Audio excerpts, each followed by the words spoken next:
Selector देख लेते हैं। एट्रीब्यूट सेलेक्टर जैसे टैग सेलेक्टर हमारा होता था ना, तो हम H1 लिखते थे तो H1 के बिहाफ पे जितनी प्रॉपर्टी हम लिखते थे H1 पे काम करता था।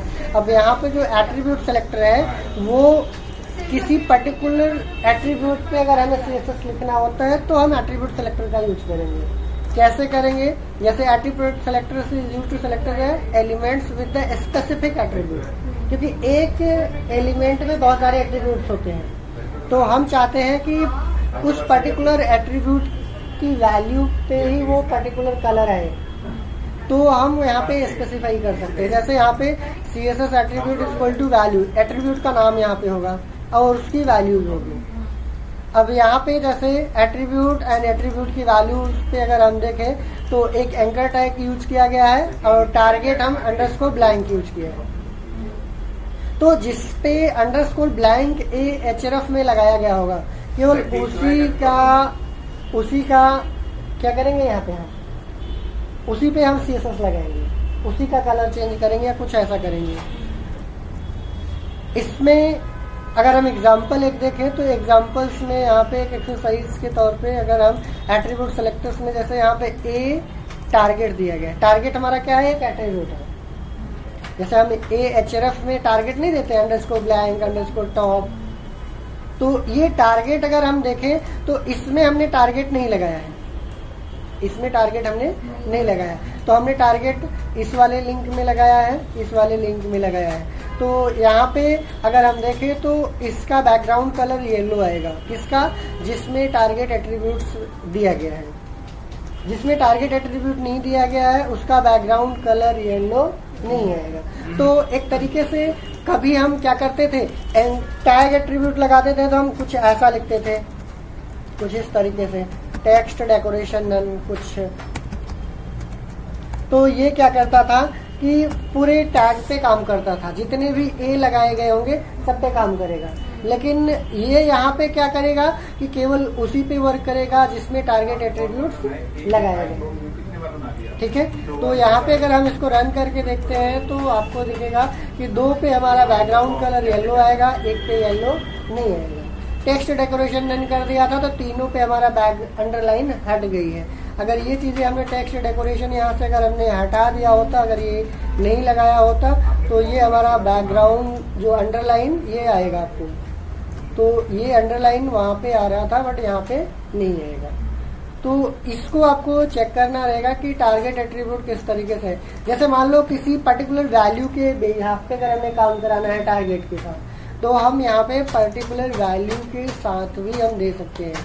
जैसे यहाँ पे लिखा गया है कि टारगेट की वैल्यू जहाँ पे ब्लैंक हो, केवल उसी का कलर चेंजेस होना चाहिए, बैकग्राउंड कलर येलो हो, अदरवाइज बाकी का ना।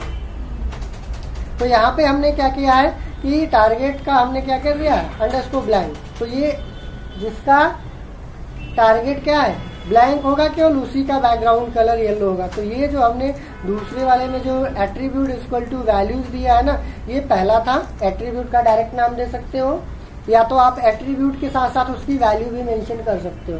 तो ये दूसरे टाइप की एक्सरसाइज थी। तो यहाँ पे अगर हम इसमें देखेंगे तो इस केसेस में हमारा क्या होगा कि केवल और केवल उसी का येलो कलर दिखाएगा जिसका वैल्यूज हमने दिया है। ठीक है, बाकी का बैकग्राउंड कलर येलो नहीं देगा। अब इसी में कभी कभी हमारे पास जैसे एट्रीब्यूट्स के साथ साथ वैल्यूज भी देते हैं, तो जैसे मान लीजिए हमारे पास एक कुछ इस तरीके से यहाँ पे इनपुट टाइप, ये भी हमारा टाइप क्या है यहाँ पे, इसमें देखें तो हमारे पास A हमारा टैग है, इसमें देखें तो हमारा इनपुट क्या है, टैग है, और टाइप हमारा क्या है, एट्रीब्यूट है, और ये इसकी वैल्यू है। तो जो हम लोग दूसरी वाली एक्सरसाइज यहाँ पे देख रहे थे तो ये हमारा एट्रीब्यूट है, ये हमारी वैल्यूज है। तो हमने एक में टारगेट दिया था, अंडरस्कोर ब्लैंक दिया था। अब यहाँ पे इस वाले एक्सरसाइज में अगर हम देखें तो टाइप हमारा एट्रीब्यूट हो गया, टेक्स्ट हमारा क्या हो गया, वैल्यूज हो गया। टाइप हमारा क्या हो गया, बटन हो गया, टाइप हमारा एट्रीब्यूट हो गया, बटन उसकी वैल्यूज हो गई। बट इनपुट ये भी टैग है, इनपुट ये भी टैग है। तो यहाँ पे हम सबका अलग अलग कलर सेट किए हैं। यहाँ पे जैसे इसकी विड्थ आपका अलग है, डिस्प्ले ब्लॉक है, मार्जिन बॉटम से, बैकग्राउंड कलर येलो है, इसका आपका कुछ अलग सेटिंग दी गई है। तो यहाँ पे अगर हम इसको रन करा करके देखेंगे तो ये हमारा क्या है, इनपुट टाइप वाले का अलग बैकग्राउंड है और इसके इनपुट टाइप बटन वाले का अलग है। ये इनपुट टाइप टेक्स्ट है दोनों और ये इनपुट टाइप बटन है। तो बटन पे हमारा अलग वर्क करेगा, बट दोनों इनपुट ही है। देखें यहाँ पे इनपुट ये भी है, ये भी इनपुट है, ये भी इनपुट है, बट इनपुट टाइप बटन के लिए हमने अलग CSS लिखी है यहाँ पे टाइप बटन के लिए, और टाइप टेक्स्ट के लिए अलग लिखा गया। नहीं तो पहले हमें क्लास देनी पड़ती थी। तो आप क्लास लगा करके भी काम कर सकते हो। अगर आप डायरेक्ट सेलेक्टर्स का यूज करना चाहते हो तो ये भी कर सकते हो। जैसे हमारे पास एलिमेंट सेलेक्टर होता था तो हम टैग का नाम लिख देते थे, तो यहाँ पे अगर हम केवल इनपुट टैग लिख देंगे तो ये तो सब पे काम करने लगेगा सेम प्रॉपर्टी। हम चाहते हैं बटन के लिए अलग काम करे, टेक्स्ट के लिए अलग काम करे, तो हम मेंशन कर सकते हैं अलग अलग तरीके से। तो या तो आप क्लास बना करके करिए या सेलेक्टर्स का यूज कर लीजिए। तो हमें क्लास की अगर जरूरत नहीं है तो हम सेलेक्टर्स का भी यूज कर सकते हैं।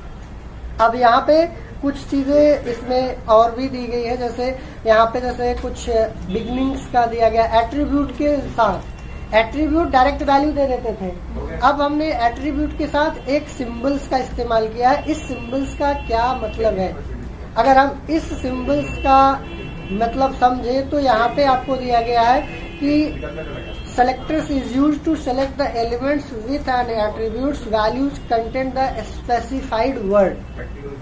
मतलब एक स्पेसिफिक वर्ड जो कंटेंट करेगा केवल उस पे काम करेगा।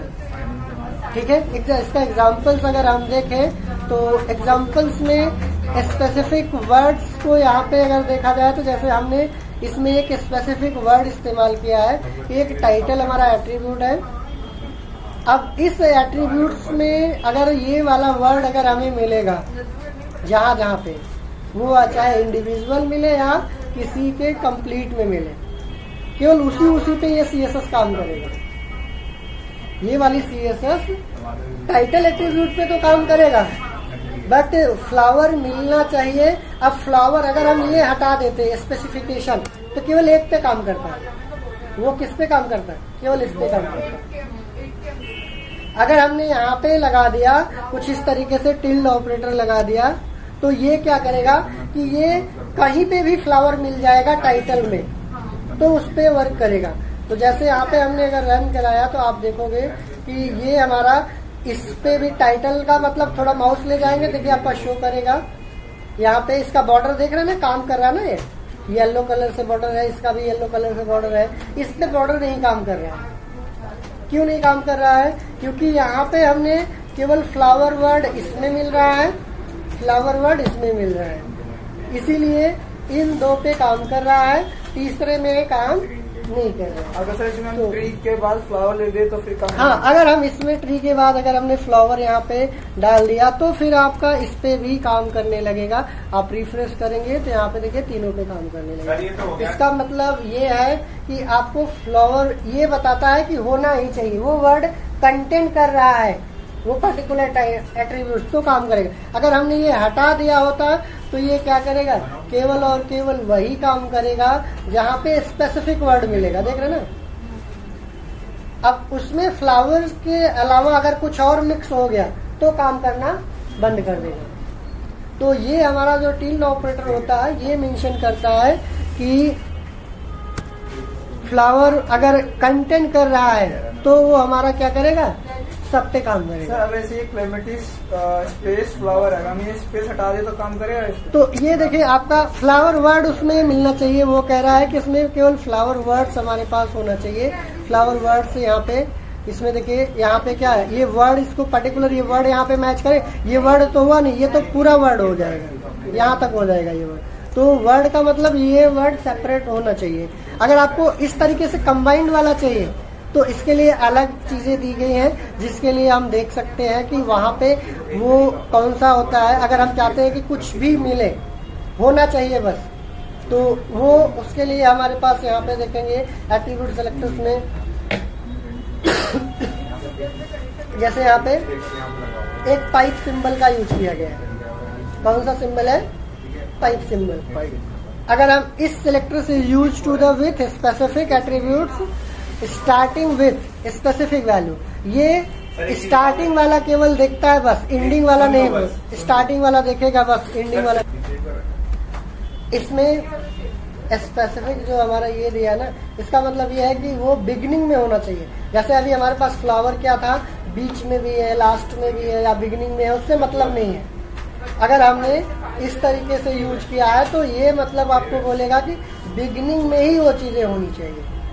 अब वो आपका मिक्स है या फिर सेपरेट है, उससे मतलब नहीं है, बट बिगिनिंग में होना चाहिए। तो ये हमारा पाइप सिंबल इंडिकेट करता है। ऐसे ही हमारे पास कुछ और भी होते हैं। ये आपका बताता है कि आपका एट्रीब्यूट सेलेक्टर्स जो ये दिया गया है, इसमें टॉप पे यहाँ पे जैसे ये दिया ना, ये टॉप शुड बी दिस, इसमें भी आपका बिगनिंग्स के लिए यूज किया गया है। एक यहाँ पे अगर हम देखें इसके एग्जांपल्स में, तो यहाँ से हम इसको रन कराते हैं एक, तो इसमें देखिए फर्स्ट पे काम किया, सेकंड पे काम किया, थर्ड पे काम नहीं किया। थर्ड पे काम इसमें क्योंकि हमने यहाँ पे स्पेसिंग या कुछ इस तरीके से हमने यूज नहीं किया था, इसलिए थर्ड पे ये वर्क नहीं कर रहा है। देख रहे ना, ये इसके लिए आपको सेपरेटली कुछ इस तरीके से स्पेसिफाई करना पड़ेगा। वो आपका पाइप सिंबल है। पाइप सिंबल के लिए आपको कुछ इस तरीके से स्पेसिफिक फॉर्मेट आपको फॉलो करना पड़ेगा। बट यही चीजें अगर हम इसमें देखें क्लास सेलेक्टर्स में, यहाँ पे जो हमने ये कैप सिंबल यूज किया है, कैप सिंबल्स के लिए इसमें अगर हमने क्या किया, यहाँ पे अगर हम इसको रन कराते, देखिए तीनों पे काम कर रहा है आपका। इसमें मिक्स है, स्पेस है या फिर डैश है, कुछ भी लगाया गया है, उससे फर्क उसको नहीं पड़ेगा। तो जो आप पूछ रहे थे कि यहाँ पे अगर हमें एक में मिक्स कर देंगे या सेपरेट वर्ड करेंगे, तो उसके लिए हमें ये वाले यूज करने पड़ेंगे। ये तो हमारा लास्ट में है, तो इससे फर्क ये हमारा देखिए, इसमें अगर हम लास्ट के लिए, ये बिगिनिंग के लिए है। अच्छा, बिगिनिंग के लिए। लास्ट के लिए अगर हम करेंगे तो फिर दिक्कत हो जाएगी। लास्ट के लिए करना रहेगा तो फिर उसके लिए हमें कुछ इस तरीके से डॉलर सिंबल का यूज करते हैं। लास्ट के वर्ड्स को स्पेसिफाई करने के लिए हम डॉलर सिंबल्स का यूज करते हैं। किसी भी एट्रीब्यूट की वैल्यू लास्ट में अगर ये मिलता है तब ये काम करेगा। तो यहाँ पे देखिए लास्ट के लिए कुछ इस तरीके से वर्क करेगा, तो लास्ट पे काम कर रहा है। ठीक है। सेकंड, इसमें देखिए टेस्ट नहीं है, इसमें आपका मिक्स है, सेपरेट है, फर्क नहीं पड़ता, बट लास्ट में होना चाहिए। तो कैप हमारा बिगिनिंग के लिए होता है और डॉलर हमारा एंडिंग के लिए होता है। अब इसमें जो स्टार यूज किया जाता है, इसमें चाहे बिगिनिंग में रहे, एंडिंग में रहे, बीच में रहे, उससे मतलब नहीं। अगर हमने स्टार यूज किया है तो अब वो हमारा बिगिनिंग में, जैसे हमने यहाँ पे टेस्ट लास्ट में लिखा, फिर टेस्ट हमने यहाँ पे लास्ट में लिखा, इसको अगर हम बिगिनिंग में भी कर देंगे तो कोई फर्क नहीं पड़ेगा। जैसे हमने इसमें एक कंट्रोल एक्स करके इसको हमने टेस्ट को यहाँ पे हमने बिगिनिंग में कर दिया, तो ये हमारा फर्क नहीं पड़ेगा आप बिगिनिंग में करते हो या एंडिंग में करते हो। सर हमारे सेकंड वाले में क्यों नहीं काम कर रहा? सेकंड वाले में इसलिए काम नहीं कर रहा क्योंकि सेकंड वाले में टेस्ट है ही नहीं। अच्छा। आप टेस्ट का टी केवल लगा दीजिए, काम करना शुरू कर देगा। उसको बीच में भी अगर आपने कर दिया तो उसको इससे मतलब नहीं है, बस उसको टी मिलना चाहिए। बस उसको बीच में मिल रहा है या बिगिनिंग में मिल रहा है या एंडिंग में मिल रहा है, उससे फर्क नहीं है। वो सिर्फ और सिर्फ उसको मतलब है कि ये एट्रीब्यूट की वैल्यू ये मिलनी चाहिए, इस पर्टिकुलर एट्रीब्यूट की वैल्यू ये होनी चाहिए, और स्टार का मतलब कहीं पे भी मिलनी चाहिए। उसका यूज कम होता होगा वैसे सर? तो वो डिपेंड करता है हमारे यूज के ऊपर कि हम कहाँ पे यूज करना चाहते हैं।